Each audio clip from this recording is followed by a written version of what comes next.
ನಮ್ಮ venue partners PCPA Prestige Centre for Performing Arts. ಈ ಆಡಿಟೋರಿಯಂನಲ್ಲಿ ನಾಟಕ, music concerts, dance shows, private events, stand up comedy ಹೀಗೆ 10 ಹಲವು ಕಾರ್ಯಕ್ರಮಗಳನ್ನ ಮಾಡಬಹುದು ಅಥವಾ ನೋಡಬಹುದು. ಇಲ್ಲಿನ stage, seating arrangement, green room ಎಲ್ಲವೂ ಇಂಟರ್ನ್ಯಾಷನಲ್ ಕ್ಲಾಸ್ನಲ್ಲಿದೆ. ಈ ಆಡಿಟೋರಿಯಂ ಇರೋದು ಬೆಂಗಳೂರಿನ ಕೋಣನಕುಂಟೆಯಲ್ಲಿ. Go check it out.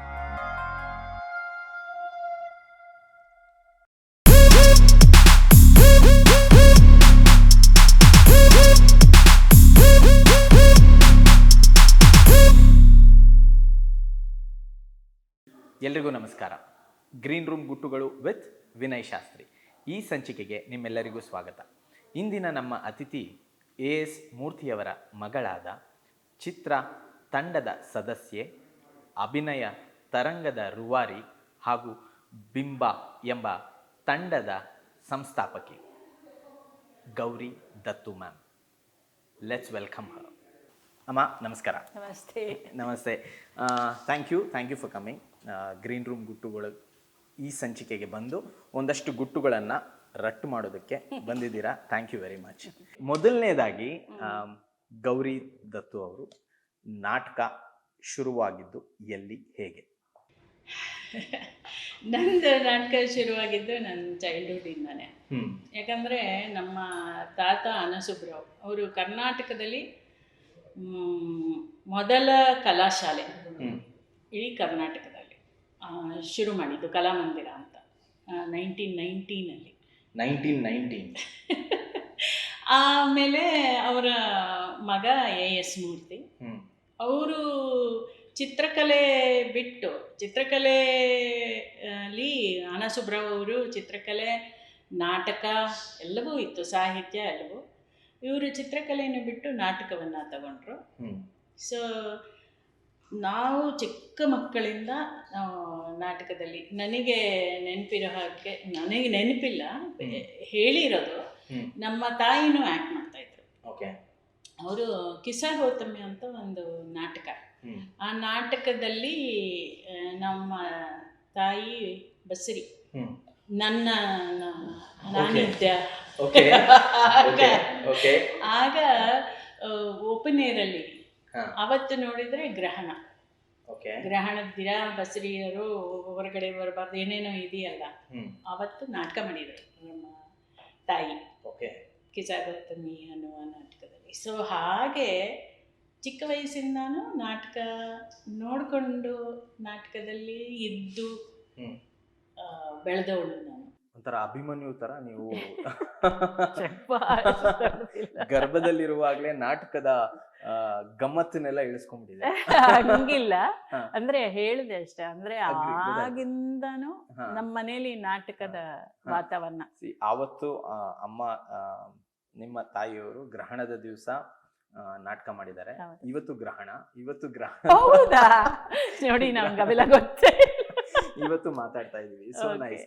ಅಮ್ಮ, AS ಮೂರ್ತಿಯವರ ಮಗಳಾಗಿ, AS ಮೂರ್ತಿಯವರು ಬೀದಿ ನಾಟಕಗಳ ಒಂಥರ ಪಿತಾಮಹ ಇದ್ದ ಹಾಗೆ. ಅವರು ಬರೆದಿರುವಂತಹ ಸಮಾಜಮುಖಿ ಬೀದಿ ನಾಟಕಗಳು ಐ ಥಿಂಕ್ ಕನ್ನಡ ಸಾಹಿತ್ಯದಲ್ಲಿ ಬೇರೆ ಯಾರು ಬರ್ದಿಲ್ಲ, ಆ ಮಟ್ಟಕ್ಕೆ ಬರೆದಿರುವಂತಹ. ಸೊ ಅಂತಹವರ ಮಗಳಾಗಿ ಈ ನಾಟಕದ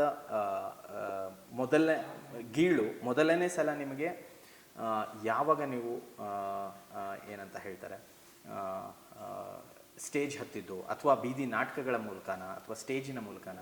how did you end up being on stage? Stage ನಾಟಕಗಳಿಂದ ಮೊದಲು ಶುರು ಮಾಡಿದ್ದು. ಅಂದರೆ ನನಗೆ ಗೊತ್ತಿಲ್ಲದ ವಯಸ್ಸಿನಲ್ಲಿಯೂ ನಾನು ನಾಟಕಗಳನ್ನ ಮಾಡಿದ್ದೆ. ಚಿಕ್ಕ ಚಿಕ್ಕ ಮಕ್ಕಳಿಗೆ ನಾಟಕ ಮಾಡಿಸೋರು, ಅವಾಗೆಲ್ಲ ನಾನು ಮಾಡ್ತಾ ಇದ್ದೆ. ಆಮೇಲೆ ಸ್ಕೂಲ್ಗಳಲ್ಲಿ ನಾನು ಲಿಟರರಿ ಚಾಂಪಿಯನ್. ಸೊ ನನಗೆ ಹೇಳೋರು, ಮೇಡಮ್ ನೋಡಮ್ಮ, ಇವತ್ತು ಕಿತ್ತೂರು ರಾಣಿ ಚೆನ್ನಮ್ಮಂದು ನಾಳೆ ಒಂದು ಇದಿದೆ, ನೀನು ಒಂದು ಹಾಡು ಹೇಳಬೇಕು ಅಂತ. ಯಾವುದು ಗೊತ್ತಿಲ್ಲ ಅಂದರೆ ನಮ್ಮ ಅಪ್ಪನ ಹತ್ರ ಹೋಗಿ ಕೇಳೋದು. ಅಣ್ಣ, ನಾವೆಲ್ಲ ಅಣ್ಣ ಅಂತ ಕರಿತೀವಿ ನಮ್ಮ ಅಪ್ಪನ, ಒಂದು ಹಾಡು ಬರ್ಕೊಡಿ ಕಿತ್ತೂರು ರಾಣಿ ಚೆನ್ನಮ್ಮನ ಮೇಲೆ ಅಂತ. ಅವರು ಕಿತ್ತೂರು ರಾಣಿ ಚೆನ್ನಮ್ಮನ ಇದಿಟ್ಕೊಂಡು ಅವರೇ ಲಾವಣಿ ಸ್ಟೈಲಲ್ಲಿ ನನಗೆ ಹೇಳಿಕೊಡೋದು. ಕಿತ್ತೂರ ಸಂಗ್ರಾಮ ನೆನಪಿದೆಯೇ, ನಮ್ಮ ಕಿತ್ತೂರ ಕತೆ ನಿಮಗೆ ತಿಳಿದಿದೆಯೇ, ಕಿತ್ತೂರ ಓಹ್ ಕಿತ್ತೂರ, ಹೀಗೆ ಹೋಗಿ ಒಂದು 4-5 ದಿನ ಆದಮೇಲೆ ಅದನ್ನು ಹೇಳೋದು, ಅವ್ರು ಎಲ್ರಿಗೂ ಹೇಳ್ಸೋದು. ಹೀಗೆ ಸ್ಕೂಲಿಂದನೂ ಆಮೇಲೆ ನಾಟಕ ಸಣ್ಣ ಸಣ್ಣ ಸ್ಕಿಟ್ ಬರೆಸ್ಕೊಳ್ಳೋದು, ಅದನ್ನು ಹೋಗಿ ಹುಡುಗರಿಗೆ ಎಲ್ಲರೂ ಸೇರಿ ಮಾಡೋದು, ಈ ಥರ ಮಾಡ್ತಾಯಿದ್ವಿ. ಆಮೇಲೆ ನನಗೆ ಒಂದು ಮೇಜರಾಗಿ ನಾಟಕ ಮಾಡಿದ್ದು ಅಂತ ನೆನಪಿರೋದಂದರೆ ನಾನು ಇನ್ನೂ ಚಿಕ್ಕವಳಿದ್ದಾಗ ಇವ್ರದ್ದು ಬಿ ವಿ ಕಾರಂತ್ ಅವರು ಜಂಬೂ ಸವಾರಿ ನಾಟಕ ಮಾಡಿಸಿದ್ರು ಮಕ್ಕಳಿಗಾಗಿ. ಅದರಲ್ಲಿ ನಾನು ಅಜ್ಜಿ ಪಾತ್ರ ಮಾಡಿದ್ದೆ, ಅಜ್ಜಿ ಪಾತ್ರ. ಆಮೇಲೆ ಚಂದ್ರಶೇಖರ್ ಕಂಬಾರೆ ಕಿಟ್ಟಿ ಕತೆ ಮಾಡಿದ್ರು, ಅದರಲ್ಲೊಂದು ಪಾತ್ರ ಮಾಡಿದ್ದೆ. ಹೀಗೆ ಚಿಕ್ಕ ಮಗುವಿಂದನೇ, ಅದಲ್ಲದೆ ನಮ್ಮ ತಂದೆ ಬರ್ಕೊಟ್ಟ ಸುಮಾರು ನಾಟಕಗಳು, ಚಿಕ್ಕ ಚಿಕ್ಕ ಸ್ಕಿಟ್ಗಳು ಸುಮಾರು ಮಾಡಿದ್ವಿ. ಆಮೇಲೆ ನಮ್ಮ ತಂದೆ 1951ನಲ್ಲಿ ಚಿತ್ರ ತಂಡ ಶುರು ಮಾಡಿದರು, 51ರಲ್ಲಿ. ಅದರ ಆಮೇಲೆ ಅವಾಗಿನ್ನೂ ನಾನು ಹುಟ್ಟಿರಲಿಲ್ಲ, ಆಮೇಲೆ ಅದು ಕಂಟಿನ್ಯೂ ಆಯ್ತಲ್ಲ. ಹಾಗೆ ಚಿತ್ರ ತಂಡದಲ್ಲಿ ಸುಮಾರು ನಾಟಕಗಳನ್ನು ನಾನು ಮಾಡಿದ್ದೀನಿ. ಮೇಡಮ್, ಚಿತ್ರ ತಂಡ ಅಂತ ಹೇಳಿದ್ರಿ, ಈ ಚಿತ್ರ ತಂಡದ ಹುಟ್ಟು ಹೇಗಾಯಿತು? ಎಸ್ ಮೂರ್ತಿ ಸರ್ ಇದನ್ನ ಯಾವ ಉದ್ದೇಶಕ್ಕೋಸ್ಕರ ನಾಟಕ ತಂಡವನ್ನು ಹುಟ್ಟು ಹಾಕ್ತಾರೆ? ಅದು ಹುಟ್ಟಿದಾಗ ನಾನು ಇರಲಿಲ್ಲ ಡೆಫಿನೆಟ್ಲಿ, ಆದರೆ ನಮ್ಮ ತಂದೆ ನನಗೆ ಹೇಳ್ತಾರೆ, ನಮ್ಮೆಲ್ರಿಗೂ ಹೇಳ್ತಾ ಇದ್ದಿದ್ದು.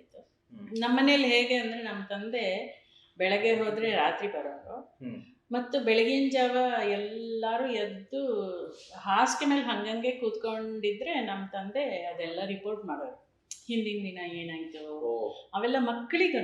ನಮ್ಮಮ್ಮ ಎಲ್ರಿಗೂ ಬೆಡ್ ಕಾಫಿ ತಂದು ಕೊಡೋರು, ನಾವೆಲ್ಲ ಕೂತ್ಕೊಂಡು ನಮ್ಮ ಅಪ್ಪ ಹೇಳೋದೆಲ್ಲ ಕೇಳ್ತಾ ಇದ್ವಿ. ಹಾಗೆ ಅವ್ರು 1951ನಲ್ಲಿ ಅವರಿಗೆ ನಾಟಕ ಮಾಡಬೇಕು, ಒಂದು ತಂಡ ಕಟ್ಟಬೇಕು ಅಂತ ಇವರು ಎಸ್ ರಾಮನಾಥ್ ಅಂತ, ಅವರು ತುಂಬ ದೊಡ್ಡ ಪ್ರೊಡ್ಯೂಸರ್ ಆ್ಯಂಡ್ ಡೈರೆಕ್ಟರ್ ಆಗಿದ್ದರು, ಈಗ ಇಬ್ಬರು ಇಲ್ಲ, ಅವರು ಪ್ರಾರಂಭ ಮಾಡಿದ್ದು. ಅವರಿಬ್ಬರು ಸೇರಿ ಚಿತ್ರ ತಂಡನ ಶುರು ಮಾಡಿ ಅನೇಕ ನಾಟಕಗಳನ್ನ, ಈಗಲೂ ನಮ್ಮ ಹತ್ರ ಡಾಕ್ಯುಮೆಂಟ್ಸ್ ಇದೆ, ಫೋಟೋಸ್ ಎಲ್ಲ, ಸುಮಾರು ನಾಟಕಗಳನ್ನ ಮಾಡಿದ್ದಾರೆ. ಅದರಲ್ಲಿ ಒಂದು ಹೆಸರಿಸಬೇಕಾದ್ದು ಅಂದರೆ, ಜಿ ಪಿ ರಾಜರತ್ನಂ ಅವರ ಸಲಹೆ ಮೇರೆಗೆ ಸಂಸ ಅವರ ವಿಗಡ ವಿಕ್ರಮರಾಯ, ಅದು ಏನು ಸ್ಪೆಷಲ್ ಅಂದರೆ, ವಿಗಡ ವಿಕ್ರಮರಾಯದು ಕಾಸ್ಟ್ಯೂಮ್ಸು ಮತ್ತು ಮೇಕಪ್ಪು ಎಲ್ಲವನ್ನು ಮದ್ರಾಸಿನ AVM ಸ್ಟುಡಿಯೋಸಿಂದ ತರಿಸಿ ನಾಟಕ ಮಾಡಿ, ಆಗಿನ ಕಾಲದಲ್ಲಿ AVM ಸ್ಟುಡಿಯೋ ಹಾಗೆ ಶುರು ಮಾಡಿದ್ದು. ಸುಮಾರು ನಾಟಕಗಳನ್ನ ಮಾಡ್ತಾ ಬಂದರು. 1973ವರೆಗೂ ಆ ಥರದ ನಾಟಕಗಳನ್ನ ಮಾಡ್ಕೊಂಡು ಬಂದರು. NGO, ಕಲ್ಕುಂಟೆ ಕಮಂಗಿ, ಅದು ಏನಂದರೆ ಆ ಚಿತ್ರ ತಂಡದಲ್ಲಿ ಲೇಖಕರು ಇದ್ದರು. ನಮ್ಮ ತಂದೆ ಒಬ್ಬ ಲೇಖಕರಿದ್ದರು, ದಾಶರಥಿ ದೀಕ್ಷಿತ್ ಅಂತ ಅವರಿದ್ದರು, ಆಮೇಲೆ ನವರತ್ನಾರಾಮ್, ನವರತ್ನ ಲಕ್ಷ್ಮಣ್, ಇವರೆಲ್ಲ, ಶಕುಂತಲಾದೇವಿ, ಮ್ಯಾಥಮೆಟಿಷಿಯನ್ ಶಕುಂತಲಾದೇವಿ, ಅವರೆಲ್ಲ ಚಿತ್ರದಲ್ಲಿದ್ದರು. ಅವರೆಲ್ಲರೂ ನಾಟಕ ಬರೋದು, ಅವರವರೇ ನಾಟಕಗಳನ್ನು ಆಡೋರು. ಹಾಗೆ 73ನಲ್ಲಿ ಬೀದಿ ನಾಟಕ ಶುರು, ಚಿತ್ರನೇ ಬೀದಿ ನಾಟಕವನ್ನು ಪ್ರಾರಂಭ ಮಾಡಿದ್ದು. ಕರ್ನಾಟಕದಲ್ಲಿ ಮೊದಲ ಬಾರಿಗೆ ಬೀದಿ ನಾಟಕವನ್ನು ಪ್ರಾರಂಭ ಮಾಡಿದ್ದು ಚಿತ್ರ. ಬೀದಿ ನಾಟಕ ಪ್ರಾರಂಭ ಮಾಡಬೇಕಾದ್ರೆ ಅದರ ಉದ್ದೇಶ ಏನಾದ್ರು ಇತ್ತ? ಯಾಕೆಂದ್ರೆ ಬೀದಿ ನಾಟಕವನ್ನ ಸುಮಾರು ಜನ ನೋಡೋದು ಒಂದು ರೆವಲ್ಯೂಷನರಿ ಮೆಥಡ್ ಅನ್ನೋ ಒಂದು ರೀತಿಯಲ್ಲಿ ನೋಡ್ತಾರೆ. ಅಂದ್ರೆ ಸಮಾಜಕ್ಕೆ ಏನೋ ಒಂದು ಬುದ್ಧಿವಾದ ಹೇಳೋ ಹಾಗೋ, ಅಥವಾ ತಿಳಿ ಹೇಳೋ ಹಾಗೋ, ಅಥವಾ ಒಂದು ಸಮಾಜಕ್ಕೆ ಒಂದು ಮೆಸೇಜ್, ಸಮಸ್ಯೆಗಳನ್ನ ಎತ್ತಿ ತೋರಿಸಿ ಇದಕ್ಕೆ ಪರಿಹಾರ ಇಂಥದ್ದು ಅಂತ ಹೇಳುವಂತ ಒಂದು ಧಾಟಿ ಇದೆ. ಬಟ್ ಎಸ್ ಮೂರ್ತಿ ಸರ್ ಬರ್ದಿರುವಂತಹ ಅದರಲ್ಲಿ ಒಂದು ಫನ್ನಿಯರ್ ಸೈಡ್ ಇರುತ್ತೆ. ಅದನ್ನ ಸಮಾಜದ ಸಮಸ್ಯೆಗಳನ್ನ ನೋಡೋ ರೀತಿನೇ ಬೇರೆ. I mean, why was this started? ಯಾಕೆಂದ್ರೆ ಅಲ್ಲಿಯವರೆಗೂ ನೀವು ನಾಟಕಗಳನ್ನ ಮಾಡ್ಕೊಂಡ್ಬಂದು ಇದಕ್ಕಿದ್ದ ಹಾಗೆ ಇಲ್ಲ, ನಾನು ಬೀದಿ ನಾಟಕವನ್ನ ಅದಕ್ಕೆ ಪ್ರಾಮುಖ್ಯತೆ ಜಾಸ್ತಿ ಕೊಡ್ತೀನಿ ಅಂತ ಯಾಕೆ ಹೋಗ್ತಾರೆ? ಮೊದಲನೇ ಸರ್ತಿ ಬೀದಿ ನಾಟಕ ಮಾಡೋಕ್ಕೆ ಒಂದು ನಮ್ಮ ತಂದೆಯವರ ಜೊತೆಗೆ ಕೀರಂ ನಾಗರಾಜ್ ಮತ್ತು ಡಾಕ್ಟರ್ ವಿಜಯ ಇವರೆಲ್ಲ ಸೇರಿ ಬೀದಿ ನಾಟಕ ಶುರು ಮಾಡಿದ್ದು. ಹಾಗೆ ಬೀದಿ ನಾಟಕ ಶುರು ಮಾಡೋಕ್ಕೆ ಮುಖ್ಯವಾದ ಒಂದು ಕಾರಣ ಅಂದರೆ ರವೀಂದ್ರ ಕಲಾಕ್ಷೇತ್ರದಲ್ಲಿ ಮಾಡುವ ಅದೇ ಹಳೆಯ ಪ್ರೇಕ್ಷಕರಿಗೆ, ಮತ್ತು ಎಷ್ಟರ ಮಟ್ಟಿಗೆ ಕಲಾಕ್ಷೇತ್ರದಲ್ಲಿ ಜನ ಕೂತ್ಕೋತಿದ್ರು ಅಂದರೆ ಯಾವ ಸೀಟಲ್ಲಿ ಯಾರು ಕೂತಿರ್ತಾರೆ ಅಂತ ಹೇಳಬಹುದು. ಅಷ್ಟರ ಮಟ್ಟಿಗೆ ಅದೇ ಪ್ರೇಕ್ಷಕರು ಹೊಸ ಪ್ರೇಕ್ಷಕರನ್ನು ತಲುಪಬೇಕು ಅನ್ನುವ ಒಂದು ದೃಷ್ಟಿ ಇತ್ತು.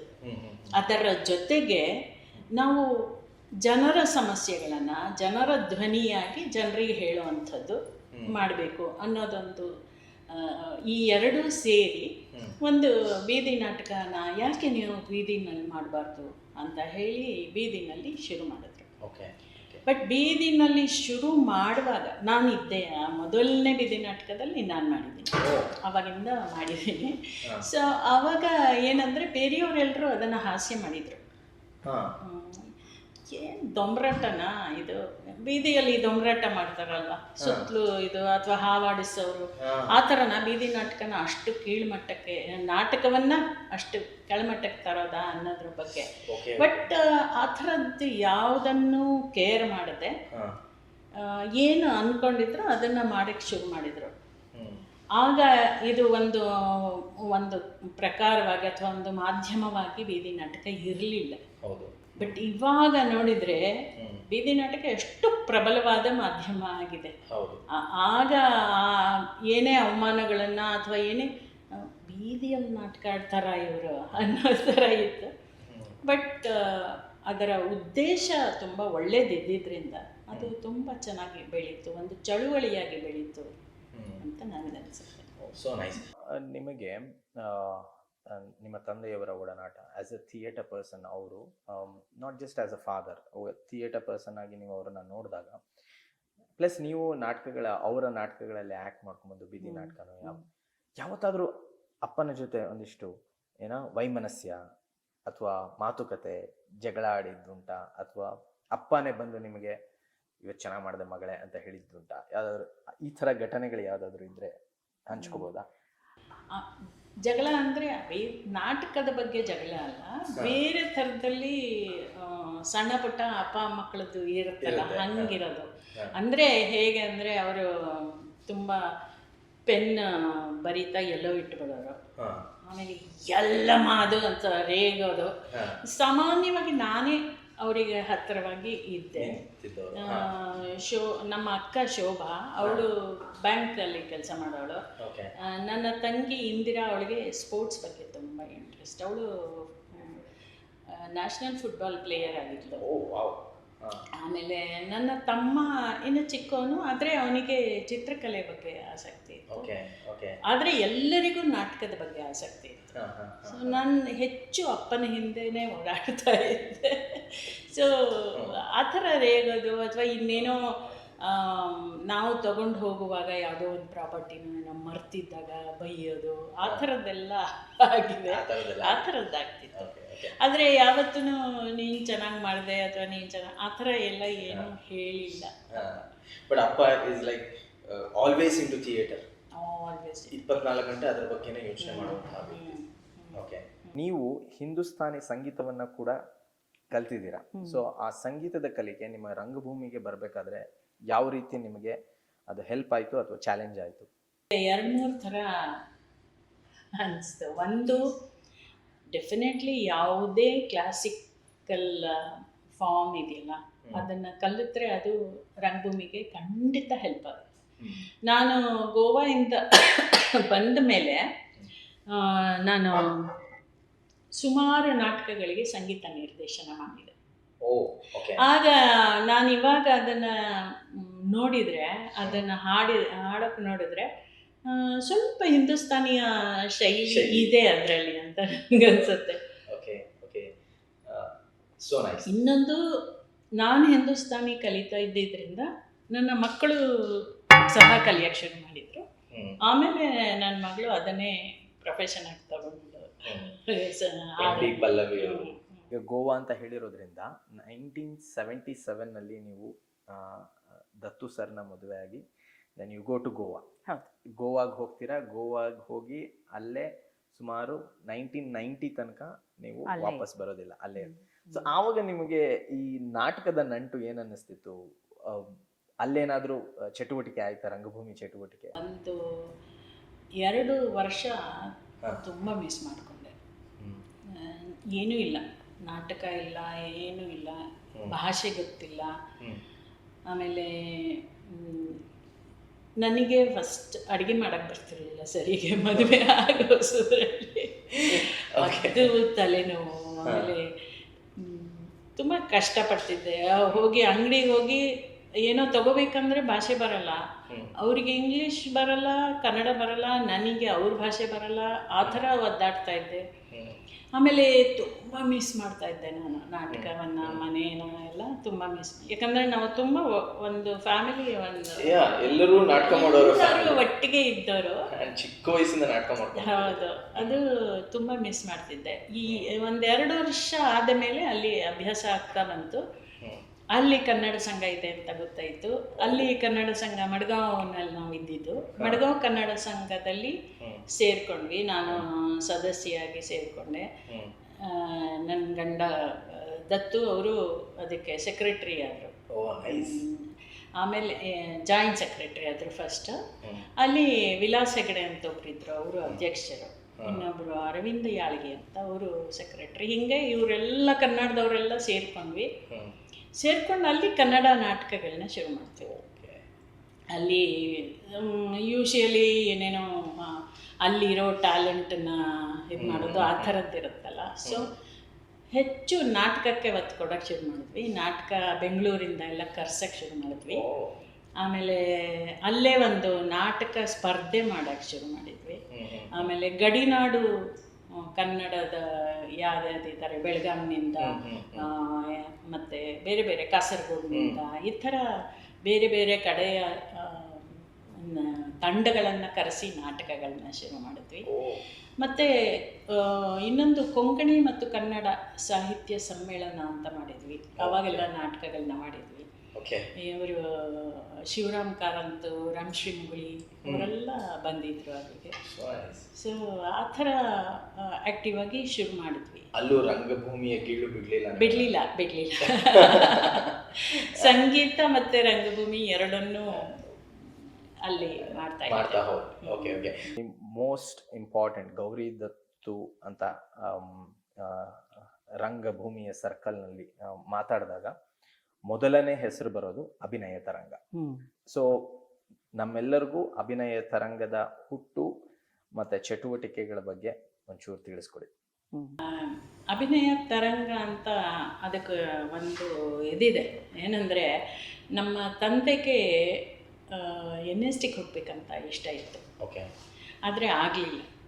ಮೇ ಬಿ ಅವಾಗ ಇದು ಏನು ಡಿಗ್ರಿ ಆಗಬೇಕಾಗಿತ್ತು. ನಮ್ಮ ತಂದೆ ಡಿಗ್ರಿ ಅಲ್ಲ, SLC ಅಷ್ಟೇ. ಸೊ ಅದಕ್ಕೆ ಅವರಿಗೆ ಹೋಗೋಕ್ಕೆ ಆಗಲಿಲ್ಲ. ಯಾವ ಇನ್ಫ್ಲೂಯೆನ್ಸ್ ಅವೆಲ್ಲ ಏನೂ ಇರಲಿಲ್ಲ. ಸೊ ಅವ್ರೇನು ಮಾಡಿದರು, ಒಂದು ನನ್ನಂಥವನು ಕಲಿಬೇಕಂದ್ರೆ ಇಲ್ಲಿ ಎಷ್ಟೋ ಜನ ಇರ್ತಾರೆ. ಮತ್ತು ಅವರಿಗೆ ಇನ್ನು ಯಾರು ಈ ತರಕಾರಿ ಮಾರೋರು ಅಥವಾ ಅಂಗಡಿಯಲ್ಲಿ ಕೆಲಸ ಮಾಡೋರು, ಡ್ರೈವರ್ಸು, ಇಂಥವ್ರಿಗೂ ಟ್ಯಾಲೆಂಟ್ ಇದೆ, ಅಂಥವ್ರಿಗೂ ಆಗಬೇಕು ಶಾಲೆ ಅನ್ನೋದು ಅವ್ರಿಗಿತ್ತು. ಅದರಿಂದ ಅವರು ಭಾನುವಾರದ ರಂಗಶಾಲೆ ಅಂತ ಶುರು ಮಾಡಿದ್ದು. ಅದಕ್ಕೆ ಮುಂಚೆ 1964 ಎವ್ರಿ ಸಂಡೇ ಒಂದು ನಾಟಕ ಮಾಡೋದು ಅಥವಾ ಚರ್ಚೆ ಮಾಡೋದು ನಾಟಕದ ಬಗ್ಗೆ, ಅಥವಾ ಯಾರೋ ಒಬ್ಬರನ್ನ ಕರೆಸಿ ನಾಟಕದ ಬಗ್ಗೆ ಮಾತಾಡಿಸೋದು, ಹೀಗೆ ಮಾಡ್ತಿದ್ರು. ಯಾಕೆಂದರೆ 1951 ಅವ್ರು ತಂಡ ಕಟ್ಟಿದ್ರು. ಆ ತಂಡಕ್ಕೆ ಒಂದಷ್ಟು ಪ್ರಿಪರೇಷನ್ಸ್ ಬೇಕು ಆ್ಯಕ್ಟರ್ಸ್ಗೆ ಅಂತ ಅನಿಸಿತ್ತು ಅವರಿಗೆ. ಸೊ 1964 ಆ ಥರದ್ದನ್ನು ಮಾಡಿದರು. ಇವಾಗ BN ನಾಣಿ ಅವರು ಬಂದು ಮೇಕಪ್ ಬಗ್ಗೆ ಮಾಡೋರು, ಅಥವಾ ಅನಕೃಷ್ಣ ಅವರು ಬಂದಿದ್ದರು, ಅಥವಾ ಗಿರೀಶ್ ಕರ್ನಾಡು ಅವರ ನಾಟಕವನ್ನು, ಯಯಾತಿ ನಾಟಕವನ್ನು ಓದಿದ್ದಾರೆ. ಹಿಟ್ಟಿನ ಹುಂಜ, ಯಯಾತಿ, ಆ ಥರದ್ದು. ಮತ್ತು ಸುಮಾರು ಜನ ಎಲ್ಲ ಆ ಥರದವ್ರು ಬಂದಿದ್ದರು. P. ಲಂಕೇಶ್ ಅವರು ಬಂದು ನಾಟಕದ ಬಗ್ಗೆ ಮಾತಾಡೋದು, ಹೀಗೆಲ್ಲ ಮಾಡ್ತಾಯಿದ್ರು. ಆಮೇಲೆ ಅವರಿಗೆ ಅನಿಸ್ತು, ಬರೀ ಎಷ್ಟು ಸಾಲದು, ಪ್ರತಿ ಭಾನುವಾರ ಬೆಳಗ್ಗೆ ಹೊತ್ತು ಒಂದು ಕೇಳಿದರೆ ಸಾಲದು ಅಂತ ಅನ್ನಿಸ್ತಾನೇ ಇತ್ತು ಅವರಿಗೆ. ಆಮೇಲೆ 1981 ಇವರು ಡಾಕ್ಟರ್ ರಾಜೀವ್ ತಾರಾನಾಥ್ ಅಂತ ಕೇಳಿದ್ದೀರ, ಹೌದು, ಸರೋದ್ವಾದಕರು, ಹೌದು, ಹೌದು. ದೊಡ್ಡ ಹೆಸರು. ಹೌದು. ಅವ್ರಿಗೆ ಅಶೋಕ್ ಬಾದರ್ದಿನಿ ಅಂತ ಒಬ್ಬರು NSD ಮುಗಿಸ್ಕೊಂಡು ಆಗ ತಾನೇ ಬಂದು ಅವರನ್ನು ಕೇಳಿದ್ರಂತೆ, ನನಗೇನಾದರೂ ಅವಕಾಶ ಮಾಡಿಕೊಡ್ಬೇಕಿಲ್ಲಿ, ನಾನು ಕಲ್ತ್ಕೊಂಬಂದಿದ್ದೀನಿ ಅಂತ. ಆಗ ರಾಜೀವ್ ತನಾತು, ಡಾಕ್ಟರ್ ವಿಜಯ, ಕೀರಮ್ಮು ಮತ್ತು ನಮ್ಮ ತಂದೆ ಇವರೆಲ್ಲ ಸೇರಿ ಅಭಿನಯ ತರಂಗ ಅಂತ ಒಂದು ಶುರು ಮಾಡೋಣ ಹೇಗೂ ಅಂತ ಹೇಳಿ, ಅಭಿನಯ ತರಂಗ ಭಾನುವಾರದ ರಂಗಶಾಲೆ ಅಂತ ಪ್ರತಿ ಭಾನುವಾರ ಬೆಳಗ್ಗೆ 10ರಿಂದ 5 ಕ್ಲಾಸಸ್ ಶುರು ಮಾಡಿದ್ರು. ಅದಕ್ಕೆ ಪ್ರಿನ್ಸಿಪಾಲ್ ಆಗಿ ಅಶೋಕ್ ಬಾದರ್ದಿನಿ ಅವ್ರನ್ನ ಕರೆಸ್ಕೊಂಡು ಅವ್ರು ನಮ್ಮ ಮನೇಲಿ ಇರ್ತಿದ್ರು. ಅಲ್ಲಿ ಪಕ್ಕದಲ್ಲೇ ಜಾಗ ಇದ್ದಿದ್ದು, ಅದೇ ಜಾಗದ ಖಾಲಿ ಜಾಗ ಇತ್ತು, ಅಲ್ಲಿ ಒಂದು ಗುಡಿಸಲು ಥರ ಕಟ್ಟಿ ಅಲ್ಲಿ ಕ್ಲಾಸಸ್ ಶುರು ಮಾಡಿತ್ತು. ಮೊದಲನೇ ವರ್ಷದ ವಿದ್ಯಾರ್ಥಿಗಳು ಯಾರ್ಯಾರು ಅಂದರೆ ಒಂದು ಬಿ ಸುರೇಶ, ಹೌದು, ಮಲ್ಲಿಕಾರ್ಜುನ್ ಮಹಾಮನೆ, ಆಮೇಲೆ ಅಮರ್ ಅಂತ ವಾರ್ತಾ ಇಲಾಖೆಯಲ್ಲಿದ್ರಲ್ಲ ಅವರು, AM ಪ್ರಕಾಶ್ ಅವರು, ಎಲ್ಲರೂ ತುಂಬ ದೊಡ್ಡ ಹೆಸರುಗಳು. ಈಗ ಅವರೆಲ್ಲರೂ ಫಸ್ಟ್ ಇಯರ್ ಸ್ಟೂಡೆಂಟ್ಸ್. ಅವ್ರು ಏನಂದರೆ ಭಾನುವಾರ ಅಂತ ಇತ್ತು, ಆದರೆ ರಿಹರ್ಸಲ್ ಅಂತ ಆಲ್ಮೋಸ್ಟ್ ಬರೋರು. ರಿಹರ್ಸಲ್ ಮಾಡಿ ನಾಟಕಗಳನ್ನ ಮಾಡಿದ್ದು. ಮೊದಲನೇ ನಾಟಕ ಮಾಡಿದ್ದು ಮಾನಿಷಾದ.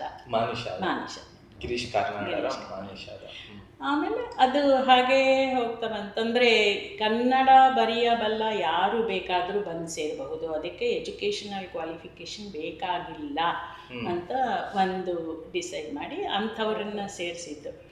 ತುಂಬ ಜನ ಅದರಿಂದ ಹೆಲ್ಪ್ ತಗೊಂಡ್ರು. ಕೃಷ್ಣಂ ರಾಜು ಅಂತ ಒಬ್ಬ ಆಟೋ ರಿಕ್ಷಾ ಡ್ರೈವರು, ತುಂಬ ಒಳ್ಳೆ ನಾಟಕ ಬರೆದಿದ್ದಾರೆ ಅವರು.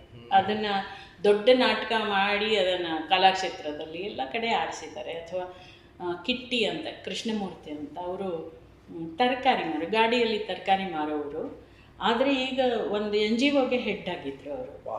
ಅಂದರೆ ಬೀದಿ ನಾಟಕಕ್ಕೆ ಹೇಳಿ ಮಾಡಿಸಿದ ವಾಯ್ಸ್ ಅವ್ರದ್ದು. ಸೊ ಅವರು ತುಂಬ ಚೆನ್ನಾಗಿದೆ. ಆ ಥರ ತುಂಬ ಜನ ಬೆಳೆದ್ರು ಅಲ್ಲಿಂದ.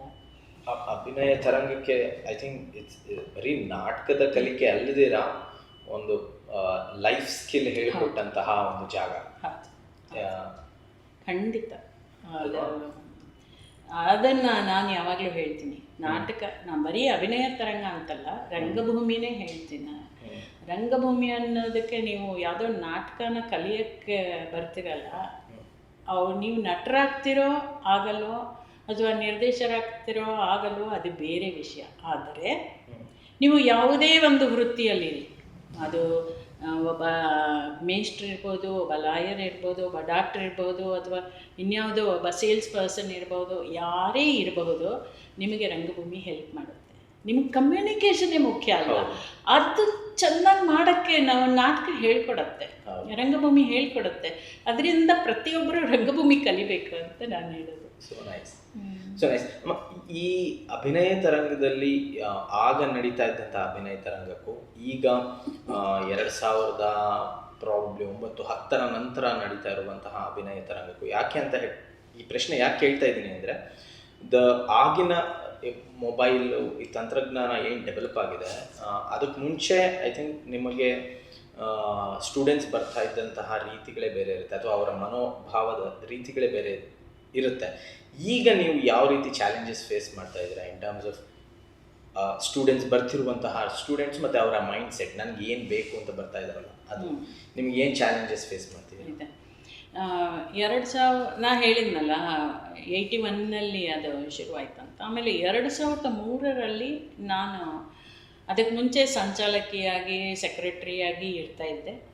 ಪೂರ್ಣ ಪ್ರಮಾಣದಲ್ಲಿ ನನ್ನನ್ನು ನಾನು ತೊಡಗಿಸ್ಕೊಂಡಿದ್ದು 2003ರಲ್ಲಿ.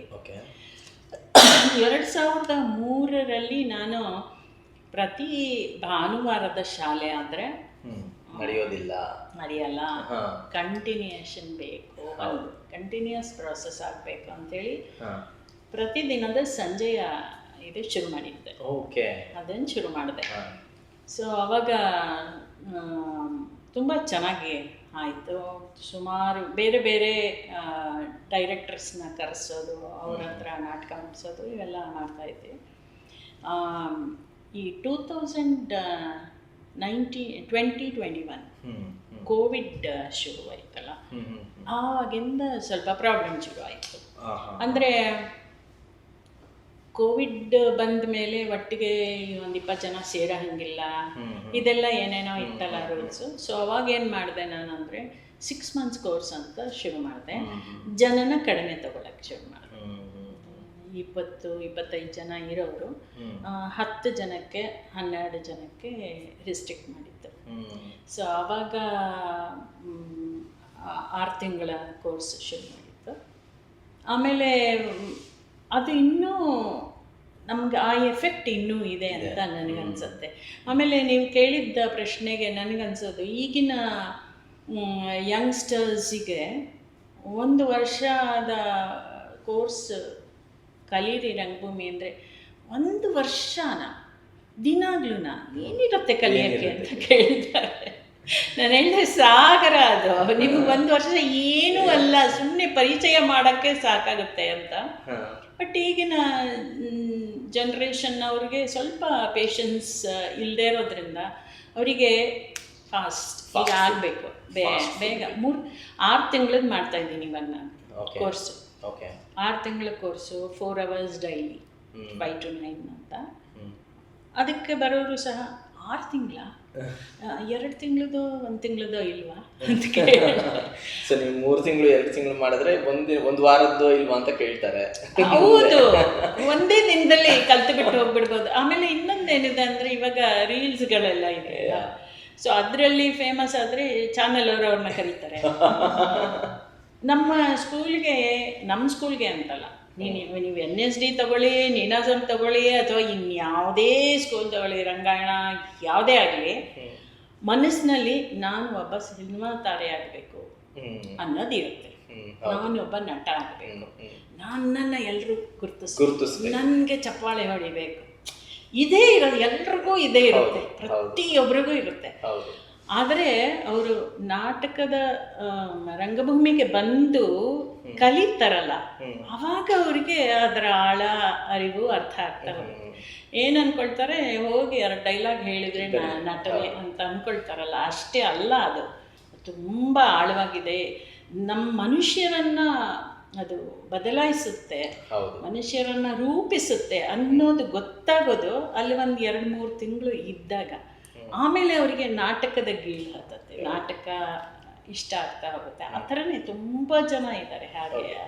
ಓಕೆ, ಈ ಸ್ಟೂಡೆಂಟ್ಸ್ ಬಗ್ಗೆ ಮಾತಾಡ್ತಾ ಇರೋದ್ರಿಂದ, ಮೈಂಡ್ ಸೆಟ್ ಬಗ್ಗೆ ಮಾತಾಡ್ತಾ ಇರೋದ್ರಿಂದ, ನಿಮ್ಗೆ 2003ರಿಂದ ಈಗ ಹೆಚ್ಚು ಕಡಿಮೆ 23 ವರ್ಷ ನೀವು ಅಭಿನಯ ತರಂಗ ನಡೆಸ್ಕೊಂಡ್ಬಂದಿದ್ದೀರಲ್ಲ, ಈ ಸಮಯದಲ್ಲಿ ನಿಮಗೆ ಯಾರಾದರೂ ಬಂದು ಸ್ಟೂಡೆಂಟ್ಸ್ ಅಥವಾ ಅವ್ರ ತಂದೆ ತಾಯಿನೋ ಬಂದು ತುಂಬ ವಿಯರ್ಡ್ ಆಗಿ ಬಿಹೇವ್ ಮಾಡಿರೋದು ನಾಟಕದ ಬಗ್ಗೆ ಆಗಲಿ, ಅಥವಾ ಅವ್ರು ಬಂದು ಈಗ ನೀವೇ ಹೇಳಿದ್ರೆ ಏನೋ 6 ತಿಂಗಳು ಮಾಡ್ತೀರಾ ಕೋರ್ಸು ಅಂತ ಕೇಳಿದ್ರು ಅಂತ.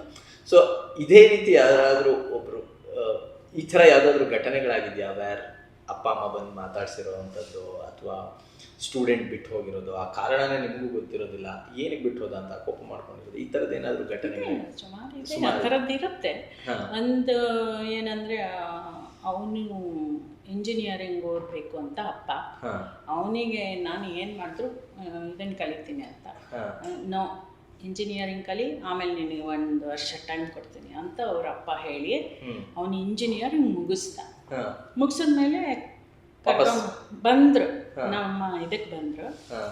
ಅವ್ರ ಅಪ್ಪ ಕೂತಿದ್ರು ಸೈಲೆಂಟಾಗಿ, ಅವ್ರಿಗೆ ಇಷ್ಟನೇ ಇಲ್ಲ, ಅದಕ್ಕೂ ಇಷ್ಟ ಇಲ್ಲ. ನೆಕ್ಸ್ಟು ಇಂಜಿನಿಯರ್ ಆದಮೇಲೆ ಕೆಲಸ ಮಾಡಬೇಕು, ದುಡ್ಡು ಸಂಪಾದನೆ ಮಾಡಬೇಕು, ಇವನು ಇದಕ್ಕೆ ಹೋಗ್ತಿದ್ದಾನೆ, ಇನ್ನು ದುಡ್ಡು ಕಟ್ಟಬೇಕು ಇದಕ್ಕೆ ಅಂತ ಫುಲ್ ಸೀರಿಯಸ್ ಆಗಿದ್ರು. ಅವನೇ ಮಾತಾಡ್ತಿದ್ದ.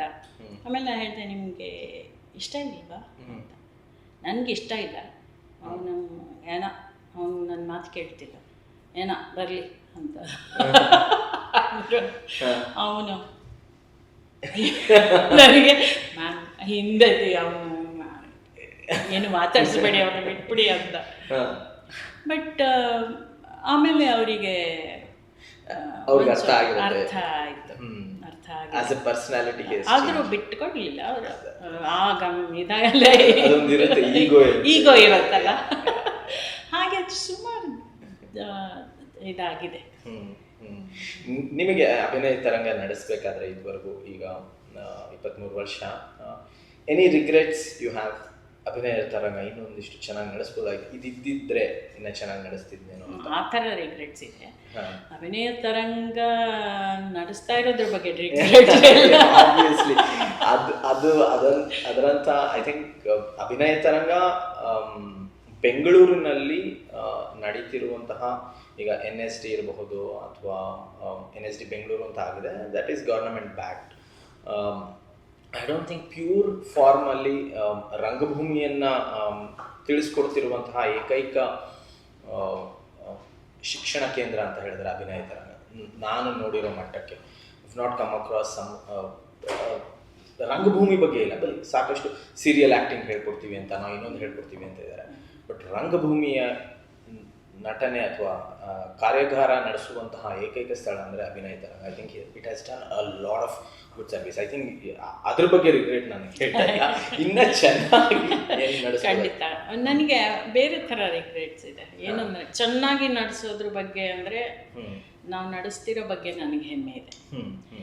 ಆದರೆ ಕೆಲವು ಸರ್ತಿ ಏನಾಗುತ್ತೆ, ಈ ಫೀಸ್ ಇದೆಯಲ್ಲ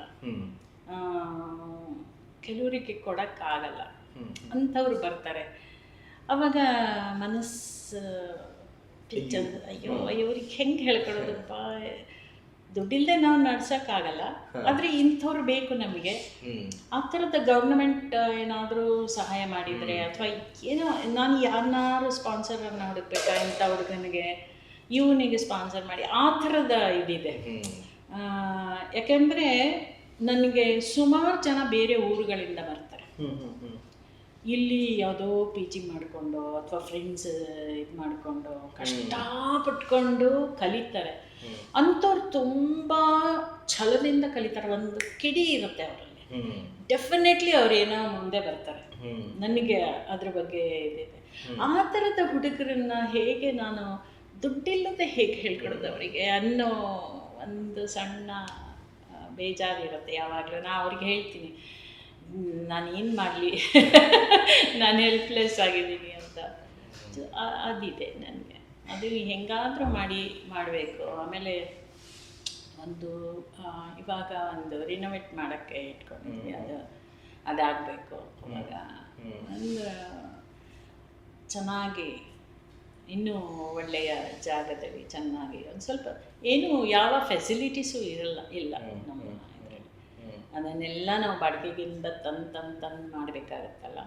ಸೊ ಅದನ್ನೆಲ್ಲ ಅದು ಪರವಾಗಿಲ್ಲ, ನನಗೇನು ಒಂದು ಜಾಗ ನಮ್ಮದು ಅಂತಿಲ್ವಲ್ಲ ಇವಾಗ ಸದ್ಯಕ್ಕೆ ಅಂತ ಆ ಥರ ಏನಿಲ್ಲ. ಎಲ್ಲೋ ಒಂದು ಕಡೆ ನಡೆಸ್ತಾ ಇದ್ದೀವಲ್ಲ, ಅದ್ರ ಬಗ್ಗೆ ಖುಷಿ ಇದೆ. ಈ ಪಾಡ್ಕಾಸ್ಟ್ ನೋಡ್ತಿದ್ರೆ ಯಾರಾದರೂ ನಿಮಗೆ ಅಭಿನಯ ತರಂಗಕ್ಕೆ ಯಾವುದೇ ರೀತಿಯಾದಂತಹ ಸಹಾಯ ಮಾಡಬೇಕು ಅಂತ ಅನಿಸಿದ್ರೆ ಗೌರಿ ದತ್ತು ಮ್ಯಾಮ್ನ ಕಾಂಟ್ಯಾಕ್ಟ್ ಮಾಡಿ ಅಥವಾ ನನ್ನನ್ನು ಕಾಂಟ್ಯಾಕ್ಟ್ ಮಾಡಿ. ನಾನು ಗೌರಿ ದತ್ತು ಮ್ಯಾಮ್ ಅವ್ರಿಗೆ ತಿಳಿಸಿಕೊಡ್ತೇನೆ. ರಂಗಭೂಮಿಗೆ ದಯವಿಟ್ಟು ಸಹಾಯ ಮಾಡಿ. Thank you madam. Will go to the next part. This is about another thing. ಈಗ ಅಭಿನಯ ತರಂಗ ಮಾಡ್ತೀರಾ, ಅದೇ ಥರ ಬಿಂಬ ಅನ್ನೋದೊಂದು ಆರ್ಗನೈಸೇಷನ್ನ ಹುಟ್ಟು ಹಾಕ್ತೀರಾ. ಬಿಂಬ ಏನು? ಬಿಂಬ ಅನ್ನೋದು ಮುಂಚೆ ನಾನು 1990 ಇಲ್ಲಿ ಬಂದಿದ್ದು. ಬಂದಾಗ ನಮ್ಮ ತಂದೆ ಚಿತ್ರ ಮಕ್ಕಳ ಶಿಬಿರ ಅಂತ ಒಂದು ಮಾಡಿದರು. ಓಕೆ. ಅದು 1990 ಆಗ ನಾನು ಆಗ್ತಾನೆ ಹೊಸದಾಗಿ ಗೋವಾದಿಂದ ಬಂದಿದ್ದೆ. ನನ್ನ ತಮ್ಮ ಪ್ರಕಾಶ್ ಮತ್ತು ವನಮಾಲಾ ಅಂತ ಅವರ ಮಿಸಸ್, ನನ್ನ ಅಪ್ಪ ಎಲ್ಲ ಇನ್ನು ರಶ್ಮಿ ಅಂತ ರಂಗ ನಿರಂತರಲ್ಲಿ ಹೇಳಿದ್ದಾಳೆ, ಅವಳು ಮಾಲಿನಿ ಅಂತ, ಇವರೆಲ್ಲ ಗಾಯತ್ರಿ ಮಂಜುನಾಥ್ ಇವರೆಲ್ಲ ಇದ್ರು. ನಾನು ಅದರಲ್ಲಿ ಸೇರಿಕೊಂಡೆ. ಆಮೇಲೆ ಒಂದು ಶಿಬಿರ ಮಾಡಿದ್ವಿ. ಅದು ಎಷ್ಟು ಮಟ್ಟಿಗೆ ಯಶಸ್ಸಾಯ್ತಂದರೆ ತಕ್ಷಣವೇ ಇನ್ನೊಂದು ಶಿಬಿರನ ಮಾಡಬೇಕಾಯಿತು. ಅಷ್ಟು ಜನ ಆವಾಗ ಶಿಬಿರಗಳ ಅಷ್ಟು ಇರಲಿಲ್ಲ, ಮಕ್ಕಳ ಶಿಬಿರಗಳು. ಈಗ ತುಂಬ ಆಗಿದೆ, ಅವಾಗ ಇರಲಿಲ್ಲ ಅಷ್ಟೊಂದು. ಸೊ 2ನೇ ಶಿಬಿರನೂ ಮಾಡಿದ್ವಿ. ಅದಾದ ಮೇಲೆ ಒಂದು ಪೇರೆಂಟ್ಸ್ನೆಲ್ಲ ಕೂರಿಸಿ ಮಾತಾಡುವಾಗ ಅವರು ಹೇಳಿದ್ದು, ಇದು ಶಿಬಿರ ಚೆನ್ನಾಗಿದೆ, ಇದನ್ನೇ ಮಕ್ಕಳಿಗೆ ನೀವು ಯಾಕೆ ಕಂಟಿನ್ಯೂಸ್ ಆಗಿ ಮಾಡಬಾರ್ದು ಸೊ ನೈಸ್. ಸೊ ಆಗ ಶನಿವಾರದ ಶಾಲೆ ಬಿಂಬ ಅಂತ ಶುರು. ಓಕೆ. ಅವಾಗ ನಾನು ಅದನ್ನು ನಡೆಸ್ಕೊಂಡು ಬಂದೆ. ಆಮೇಲೆ ಒಂದಷ್ಟು ದಿನಗಳು ನಡೆಸಿದೆ, ಅದು ವರ್ಷಗಳು. ಅದಾದಮೇಲೆ ಅಭಿನಯ ತರಂಗದ ಭಾರ ಇರೋದ್ರಿಂದ ಅದು ನಾನು ಅಲ್ಲಿ ಇದು ಮಾಡಿದೆ. ಓಕೆ. ಬಟ್ ಈಗಲೂ ಎಸ್. ನನಗೆ ಮೋಸ್ಟ್ ಇಂಪಾರ್ಟೆಂಟ್ ಈ ಪ್ರಶ್ನೆ ಕೇಳಿದ ನಂತರ will go to the quick fire ಅಂತ ಏನು ಹೇಳಿದೆ ಅದ್ರ ಬಗ್ಗೆ. ನಾವು 2017-18 ಸಮಯದಲ್ಲಿ ನಾವೊಂದು ಕ್ರಿಕೆಟ್ ಟೂರ್ನಮೆಂಟ್ನ ಆರ್ಗನೈಸ್ ಮಾಡ್ತೀವಿ. ಆ್ಯಂಡ್ 17-18 ಅಲ್ಲ, ಮೊನ್ನೆ ರೀಸೆಂಟಾಗಿ ನಾವು ಮಾಡಿದಾಗ ನಾವೊಂದು ವರ್ಲ್ಡ್ ಥಿಯೇಟರ್ ಡೇ ದಿವಸ ಒಂದಷ್ಟು ಜನ ರಂಗತಂಡಗಳು ಕೂಡಿ, ಕಾಂಪಿಟೇಷನ್ ಇರಲ್ಲ, ಸುಮ್ಮನೆ ಒಟ್ಟಿಗೆ ಎಲ್ಲ ಸೇರಿ ಒಂದು 8 ತಂಡ ಸೇರಿ ನಾವು ಸೇರೋಣ, ಕ್ರಿಕೆಟ್ ಆಡೋಣ ಅಂತ ಹೇಳಿಬಿಟ್ಟು ಒಂದು ಆರ್ಗನೈಸ್ ಮಾಡಿದ್ವಿ. ಅದಾದಮೇಲೆ ಐ ಥಿಂಕ್ ಅದಾದಮೇಲೆ ನನಗೆ ಗೊತ್ತಾಗಿದೆ ಏನಂದರೆ ಈ ದತ್ತು ಮೆಮೋರಿಯಲ್ ಲೀಗ್ ಅಂತ ನೀವು ಮಾಡ್ತೀರಾ ಅಂತ. ಆ್ಯಕ್ಚುಲಿ ಇಷ್ಟು ಚೆನ್ನಾಗಿದೆ, ನನಗೆ ಗೊತ್ತಿರಲಿಲ್ವಲ್ಲ. That is when I realised, okay, ಈ ರಂಗಭೂಮಿಯಲ್ಲಿ ಅಂದರೆ ಸ್ಪೋರ್ಟ್ಸ್ ಅನ್ನೋದು ಯಾವುದೇ ಒಂದು ಕಲ್ಟನ್ನ ಅಥವಾ ಯಾವುದೇ ಒಂದು ಟ್ರೈಬ್ನ ಒಟ್ಟುಗೂಡಿಸೋದು ಹೆಲ್ಪ್ ಮಾಡುತ್ತೆ. ಅದು ದತ್ತು ಮೆಮೋರಿಯಲ್ ಈಗಾಗಲೇ ಮಾಡ್ತಾ ಇದ್ದಾರೆ ಅಂತ ನನಗೆ ಆವಾಗ ಅನಿಸಿದ್ದು. ಸೊ ಅದು ಹೇಗೆ ಹುಟ್ಕೋತು? Why did you guys start? 2014 ಅನ್ಸುತ್ತೆ. 14ನಲ್ಲಿ ದತ್ತು ಎಕ್ಸ್ಪೈರ್ ಆಗ್ತಾರೆ. ಸೊ ಅವರಿಗೆ ಕ್ರಿಕೆಟ್ ಅಂದರೆ ಎಷ್ಟು ಪ್ರಾಣ ಅಂದರೆ, ಟಿ ವಿನಲ್ಲಿ ಯಾವುದೋ ಒಂದು ಇಂಗ್ಲೆಂಡ್ ಕೌಂಟಿ ಯಾವುದೋ ಮಕ್ಕಳದ್ದು ಯಾವುದೇ ಇದ್ದರೂ ಕೂತ್ಕೊಂಡು ಫುಲ್ಲು ಸಿಗರೆಟ್ ಸೇದ್ಕೊಂಡು ಫುಲ್ ಟೆನ್ಷನಲ್ಲಿ ಅದನ್ನು ನೋಡೋರು. ಅಷ್ಟು ಇಷ್ಟ ಅವರಿಗೆ ಕ್ರಿಕೆಟ್ ಅಂದರೆ. ಅವರು KSCNನಲ್ಲಿ ಸ್ಕೋರ್ ಬೋರ್ಡ್ ಎಲ್ಲ ಚಿಕ್ಕವರಿದ್ದಾಗ ಸ್ಕೋರ್ ಬೋರ್ಡ್ ಚೇಂಜ್ ಮಾಡೋದಿತ್ತು ಅವಾಗ, ಡಿಜಿಟಲ್ ಇರಲಿಲ್ಲ, ಅದನ್ನು ಮಾಡೋರು. ಮತ್ತು ನಾವು ಗೋವಾದಲ್ಲಿದ್ದಾಗ ಅವರು ರಣಜಿ ಟೀಮ್ ಮ್ಯಾನೇಜರ್ ಆಗಿದ್ರು ಗೋವಾಗೆ. ಸೊ ಆ ಥರ ಕ್ರಿಕೆಟ್ ಮತ್ತು ನಟನೆ ಅವೆರಡು ಅವರ ತುಂಬ ಪ್ರೀತಿ ಪಾತ್ರ. ಸೊ ನನಗೆ ನಾನು ತಿಥಿ ಅಥವಾ ಇದು ಆ ಥರದ್ರಲ್ಲಿ ಯಾವ ಆಚರಣೆಗಳಲ್ಲಿ ನಂಬಿಕೆ ಇಲ್ಲದವಳು. ಆದರೆ ಅವರ ನೆನಪಿಗೆ ನಾನು ಏನಾದರೂ ಮಾಡಬೇಕು ಅಂತ ಇತ್ತು. ಆಮೇಲೆ ನನಗೆ ಇದನ್ನು ಯಾಕೆ ಮಾಡಬಾರ್ದು ನಾನು ಅಂತ ಹೊಳೀತು ನನಗೆ. ಆಗ ನಾನು ಒಂದಷ್ಟು ಹಳೆ ವಿದ್ಯಾರ್ಥಿಗಳನ್ನೆಲ್ಲ ಕರೆಸಿ ಕೇಳಿದೆ. ಎಲ್ಲ ತುಂಬ ಉತ್ಸಾಹ ತೋರಿಸಿದ್ರು ಕ್ರಿಕೆಟ್ ಅಂತ. ಸೊ 2014 ಏಪ್ರಿಲಲ್ಲಿ ಶುರು ಮಾಡಿದೆ ನಾನು. ಆವಾಗ ಬೇರೆ ಬೇರೆ ತಂಡಗಳು ಅಂದರೆ ಬೇರೆ ಬೇರೆ ಬ್ಯಾಚಿನ ವಿದ್ಯಾರ್ಥಿಗಳು. ಈಗ 2012-13 ಬ್ಯಾಚಿನ ಹುಡುಗರು ಒಂದು ಟೀಮು, ಹಾಗೆ ಟೀಮ್ ಮಾಡ್ಕೊಳ್ತಾ ಇದ್ರು. ಇವಾಗ ಏನಂದರೆ ಸ್ವಲ್ಪ ಕಷ್ಟ ಆಗುತ್ತೆ, ಅದು 11 ಜನ ಅದೇ ಇವರು. ಸೊ ಒಂದು 3-4 ಜನ ಹೊರಗಡೆ ಅವ್ರನ್ನ ಕರ್ಕೊಂಡು ಬರ್ಬಹುದು ಅನ್ನೋ ಒಂದು ರೂಲ್ ಮಾಡಿದ್ದೀನಿ. ಒಂದು 8 ಟೀಮ್ ಬರುತ್ತೆ. ಬೆಳಗ್ಗೆಯಿಂದ ಸಾಯಂಕಾಲ ತನಕ ಒಂದು ಗೆಟ್ ಟುಗೆದರ್ ಆಗುತ್ತೆ, ಊಟ ಇರುತ್ತೆ, ತಿಂಡಿ ಇರುತ್ತೆ, ಮತ್ತೆ ಎಲ್ಲ ಅಲ್ಲೇ ಮೈಕ್ ಇಟ್ಕೊಂಡು ಎಲ್ಲರನ್ನೂ ಒಬ್ರನ್ನೊಬ್ರು ಕಾಲು ಎಳ್ಕೊಂಡು ಇದು ಕೊಡ್ತಾ ಇರ್ತಾರೆ, ಕಾಮೆಂಟ್ರಿ ಕೊಡ್ತಾ ಇರ್ತಾರೆ. ಈ ಸರ್ತಿ ಲಾಸ್ಟ್ ಟೈಮು ಒಂದು ಬರೀ ಹುಡುಗಿಯರ ಟೀಮ್ ಮಾಡಿದ್ರು. ಅದಕ್ಕೆ ಹುಡುಗಿಯರಿಗೆ ಪಾಪ ಆಡಕ್ಕೆ ಬರ್ತಿರ್ಲಿಲ್ಲ, ಅದಕ್ಕೆ ಒಂದು ರೂಲ್ ಮಾಡಿದ್ವಿ, ಎಡಗೈಯಲ್ಲಿ ಸೊ ಈ ಸರ್ತಿನೂ ಮೇನಲ್ಲಿ ಇರುತ್ತೆ. Very good. ಎವ್ರಿ ಏಪ್ರಿಲ್ ಮೇನಲ್ಲಿ ನಾನು ಬರ್ತಾನೆ ಅಲ್ಲಿಗೆ, ಖಂಡಿತ ಬಂದು ನೋಡ್ತಾನೆ. ನಾನು ಆಡಕ್ಕಲ್ದಿದ್ರು ನೋಡಕ್ಕೆ ಮೇಡಮ್, ಕ್ವಿಕ್ ಫೈರ್ ರೌಂಡ್. ಈಗ ಒಂದಷ್ಟು ಪ್ರಶ್ನೆಗಳನ್ನ ಕೇಳ್ತೇನೆ. ಐ ಥಿಂಕ್ ನಾವೀಗ ಜಸ್ಟ್ ನಿಮ್ಮ ಮತ್ತು AS ಮೂರ್ತಿಯವರ ಒಡನಾಟ ಹಾಗೆ ಅಭಿನಯ ತರಂಗದ ಬಗ್ಗೆ ಅಥವಾ ಬಿಂಬದ ಬಗ್ಗೆ ಒಂದಿಷ್ಟು ತಿಳ್ಕೊಂಡಿದ್ದೀವಿ. ನಾವಿನ್ನು ನಿಮ್ಮ ಆ್ಯಕ್ಚುಯಲ್ ರಂಗಭೂಮಿಯ ಜರ್ನಿ ಆ್ಯಸ್ ಆ್ಯನ್ ಆ್ಯಕ್ಟರ್ ನಾವಿನ್ನು ಅದ್ರ ಬಗ್ಗೆ ನಾವು ಮಾತಾಡಿಲ್ಲ. Because I am a very big fan of ನಿಮ್ಮನ್ನು ನಾನು ಸ್ಟೇಜ್ ಮೇಲೆ ನೋಡಿದ್ದು ಕಾಕದೋಷ ನಾಟಕದ ಮೂಲಕ. ಆ್ಯಂಡ್ ನಾನು ಆ ನಾಟಕದಲ್ಲಿ ಐ ಥಿಂಕ್ ಆ ಪಾತ್ರವನ್ನು ಎಷ್ಟು ಆ ಆ ಪಾತ್ರನ ಬೈಬೇಕು ಅಂತ ಅನ್ಸಿದ್ರು ಬೈಯಕ್ಕೂ ಆಗಲ್ಲ, ಮುದ್ದಾಡಬೇಕು ಅನ್ಸಿದ್ರು ಮುದ್ದಾಡಕ್ಕೂ ಆಗಲ್ಲ. ಆ ಥರ ಅಷ್ಟು ಲೀಲಾಜಾಲವಾಗಿ ಮಾಡಿದಂತಹ ಪಾತ್ರ ನನಗೆ ತುಂಬ ತುಂಬ ಇಷ್ಟ ಆದಂತಹ ಪಾತ್ರ. ಸೊ ಅದ್ರ ಬಗ್ಗೆ ಪ್ರಾಬ್ಲಿ ಡಿಸ್ಕಸ್ ಮಾಡೋದಕ್ಕೆ ಇನ್ನೊಮ್ಮೆ ಒಟ್ಟಿಗೆ ಸೇರೋಣ. ಅದಕ್ಕೆ ಮುಂಚೆ ನಾವು ಇದನ್ನು ಕ್ಲೋಸ್ ಮಾಡೋಕ್ಕೆ ಮುಂಚೆ ಒಂದು ಕ್ವಿಕ್ ಫೈರ್. ಓಕೆ, ನಿಮ್ಗೆ ಏನು ಅನಿಸುತ್ತೆ ಪಟ್ ಅಂತ ಹೇಳ್ಬೇಕು.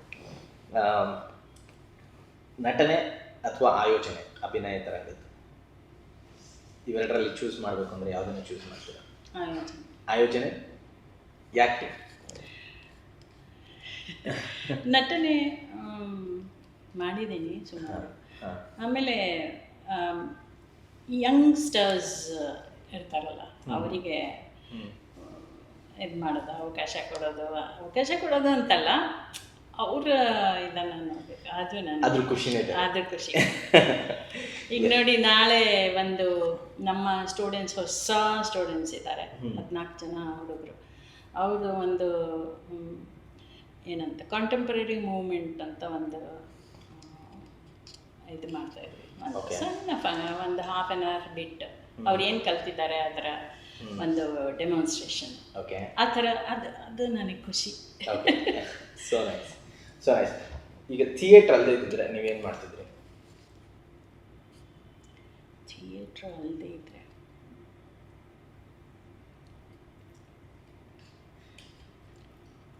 ಮೇ ಬಿ ಸಂಗೀತ ಬಿಟ್ಬಿಟ್ಟೆ ನಾನು. ಸಂಗೀತ 10 years ಹಿಂದೂಸ್ತಾನಿ ಕಲಿತೆ, ಆಮೇಲೆ ಬಿಟ್ಬಿಟ್ಟೆ ಥಿಯೇಟ್ರ್. So nice. ನಿಮ್ಮ ಅಭಿನಯ ತರಂಗದ ಈ ಸಮಯದಲ್ಲಿ ಒಬ್ಬ ಕ್ರೇಜಿ ಸ್ಟೂಡೆಂಟ್ ಅಂತ ಅನ್ಸಿದ್ರೆ ಯಾರಿರ್ಬೋದು? ದಿಸ್ ಗೈ ಈಸ್ ಇನ್ವಿನ್ಸಿಬಲ್ ಅಂತ ಅನ್ಸಿರೋರು ನೀವು ನೆನಪು ಮಾಡ್ಕೋಬೇಕು ಅಂದ್ರೆ ಯಾವ ಥರ? ನೀವು ಹೇಳಿದ್ರೆ ಆಗಲೇ ಯಾರೋ ಏನೋ ಬೇರೆ ಊರಿಂದ ಬಂದು ಇಲ್ಲಿ PG ಮಾಡಿಕೊಂಡು ಏನೋ ಸಾಧನೆ ಮಾಡ್ತಾನೆ, ಆ ಥರ ಒಂದು ಜೋಶ್ ಇದ್ದು, ಅವನನ್ನು ನೋಡಿದ್ರೆ ಇವನು ಕಲಿಯಕ್ಕೆ ಬಂದಿದ್ದಾನ ಅಂತ ಒಂದ್ಸಲ ಅನ್ಸುತ್ತೆ, ಇನ್ನೊಂದ್ಸಲ ಇವನು ಕಲಿಯಕ್ಕೆ ಬಂದಿದ್ದಾನ ಅಂತಲೂ ಅನ್ಸುತ್ತೆ. ಆ ಥರ ಒಬ್ಬ ಸ್ಟೂಡೆಂಟ್ ಅಂತ ಹೇಳಿದ್ರೆ ನೆನಪಲ್ಲಿ ಉಳಿಯುವಂಥ ಸ್ಟೂಡೆಂಟ್ ಯಾರಿರ್ಬೋದು? ಇಲ್ಲ, ಆ ಥರ ನೆನಪಲ್ಲಿ ಉಳಿಯುವಂಥ ಸ್ಟೂಡೆಂಟ್ಸ್ ತುಂಬ ಜನ ಇದ್ದಾರೆ, ತುಂಬ ಜನ ಇದ್ದಾರೆ. If you have to pick your favourite one, ಯಾರು ಇಲ್ಲ? ಮೋಸ. ಐನೋ ಹೇಳಿರೋ ಇಕ್ಕಟ್ಟಿಗೆ ಸಿಕ್ಕಾಕಿಸ್ತೀನಿ ನಿಮ್ಮನ್ನ. One person whom you are proud of, ತುಂಬ ಹೆಮ್ಮೆಯಿಂದ. Okay, it could be any one. ಎಲ್ಲರೂ, my students and my being very children. Democratic. My children. Okay. ಈಗ ನೀವು ಈಗ ಒಂದು ಡಿಸಿಷನ್ ನಿಮ್ಮ ಲೈಫಲ್ಲಿ ಚೇಂಜ್ ಮಾಡಬೇಕು ಅಂದರೆ ಯಾವುದಿರ್ಬೋದು? Decision? Yeah, anything, it could be anything. ಒಂದು ಡಿಸಿಷನ್.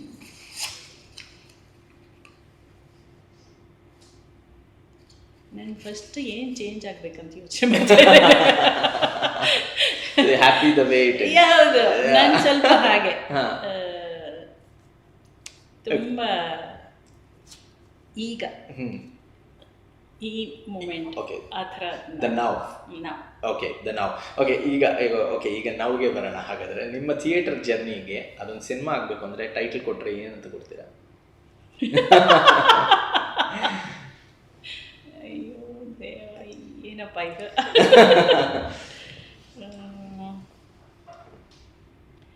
ನನ್ನ ಥಿಯೇಟರ್ ಜರ್ನಿಗ ಎಸ್, ತರಂಗ something. So nice. It has to have Taranga. Yes. Okay. Definitely. Okay. So nice. ನನ್ನ ಮಕ್ಕಳು ಯಾವಾಗಲೂ ರೇಗಿಸ್ತಾ ಇರ್ತಾರೆ, ನಿನ್ನ ಮಕ್ಳಿಗಿಂತ ಜಾಸ್ತಿ ತರಂಗದ ಹುಡುಗರೇ ಓಕೆ. ಅಷ್ಟು ತುಂಬ ಇದಿದೆ ನನಗೆ ಅದರ ಬಗ್ಗೆ. ಓಕೆ. ಸೊ ನಿಮ್ಮ ಅಭಿನಯ ತರಂಗದ ವಿದ್ಯಾರ್ಥಿಗಳು ಯಾರಾದರೂ ಕೇಳಿಸ್ಕೊತಿದ್ರೆ ನೀವೆಲ್ಲ ಒಂದು ಸಿನಿಮಾ ಮಾಡಿ, ತರಂಗದ ತರಲೆಗಳು ಅಂತ ಮೇಡಮ್ಗೋಸ್ಕರ ಓಕೆ ಒಂದು ಸಿನಿಮಾ ಮಾಡಿ ಆದಷ್ಟು ಬೇಗ. ಥ್ಯಾಂಕ್ ಯು ಗೌರಿ ದತ್ತು ಮ್ಯಾಮ್, ನಮ್ಮ ಜೊತೆ ಒಂದಷ್ಟು ಹೊತ್ತು. ಇನ್ನೂ ಒಂದು ಅದೇ ಚಿತ್ರದ ಬಗ್ಗೆ ಹೇಳಿದ್ನಲ್ಲ, ಲಾಸ್ಟ್ ಟೈಮ್ ಚಿತ್ರ ಫೆಸ್ಟಿವಲ್ ಮಾಡಿದ್ವಿ. ಹೌದು, ಫಸ್ಟ್ ಟೈಮ್ ನಾವು ಮಾಡಿದ್ದದು. ಒಂದು ಏನಂತಾರೆ, ಥಿಯೇಟರ್ ಸ್ಪರ್ಧೆ ಕಾಂಪಿಟೇಷನ್ ಅಂತ ಶುರು ಮಾಡಿದ್ದು. ಈ ವರ್ಷನೂ ಮಾಡ್ತಾ ಇದ್ದೀವಿ. ಅದಕ್ಕೆ ಅದ್ರ ಬಗ್ಗೆನೂ ನನಗೆ ತುಂಬ ಒಳ್ಳೆಯ ರೆಸ್ಪಾನ್ಸ್ ಬಂತು. ಯಂಗ್ ಡೈರೆಕ್ಟರ್ಸ್ ತುಂಬ ಜನ ಉಳ್ಕೊಂಡ್ರು, ಅವರು ಬರ್ತಾ ಇದ್ದಾರೆ. ಮುಂದೆನೂ ಅದನ್ನು ಮಾಡಬೇಕು ಅಂತ. ಚಿತ್ರ 75 ವರ್ಷ ಆಗಿದೆ, ಈಗಲೂ ಬೀದಿ ನಾಟಕಗಳನ್ನ ಮಾಡ್ಕೊಂಡು ಬರ್ತಾ ಇದೆ. ಅಭಿನಯ ತರಂಗನೂ ಇದೆ. ಸೊ ಇದೆಲ್ಲ ನನ್ನ ಜೀವನದಲ್ಲಿ ಇದಿಲ್ಲದಿದ್ದರೆ ಏನಪ್ಪ ಅಂತ ಅನಿಸುತ್ತೆ ನನಗೆ. ಅಷ್ಟು ಅದಿಲ್ಲದೆ ಊಹಿಸ್ಕೊಳಕ್ಕಾಗಲ್ಲ, ಆ ಥರ ಇದ್ದೀನಿ. So nice. Thank you ma'am. I think you are ಊಟ ಮಾಡ್ತಿರೋದು ಥಿಯೇಟರು, ಉಸಿರಾಡ್ತಿರೋದು ಥಿಯೇಟ್ರು, ಬದುಕ್ತಾ ಇರೋದು theatre. I think you are one person who is living theatre. Super. So happy talking to you. Thank you very much. ಬಂದಿದ್ದಕ್ಕೆ ತುಂಬ ಖುಷಿ ಆಯಿತು. ಇನ್ನೂ ಹೆಚ್ಚು ಹರಟೆ ಹೊಡೆಯೋಣ, ಇನ್ನೂ ಹೆಚ್ಚು ಮಾತಾಡೋಣ. ನಿಮ್ಮ ಜೊತೆ ಇನ್ನೂ ತುಂಬ ಇದೆ ಮಾತಾಡೋದಕ್ಕೆ. ಬಿಚ್ಚು ಮನಸ್ಸಿನಲ್ಲಿ ಮಾತಾಡೋಣ.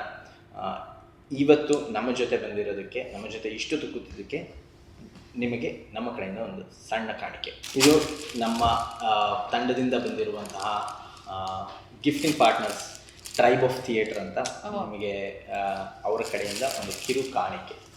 Thank you.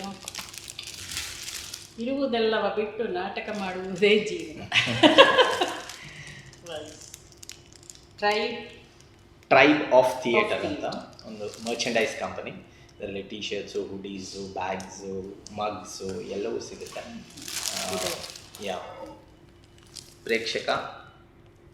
ಪ್ರೇಕ್ಷಕ ರಂಗಭೂಮಿ ರಕ್ಷಕ.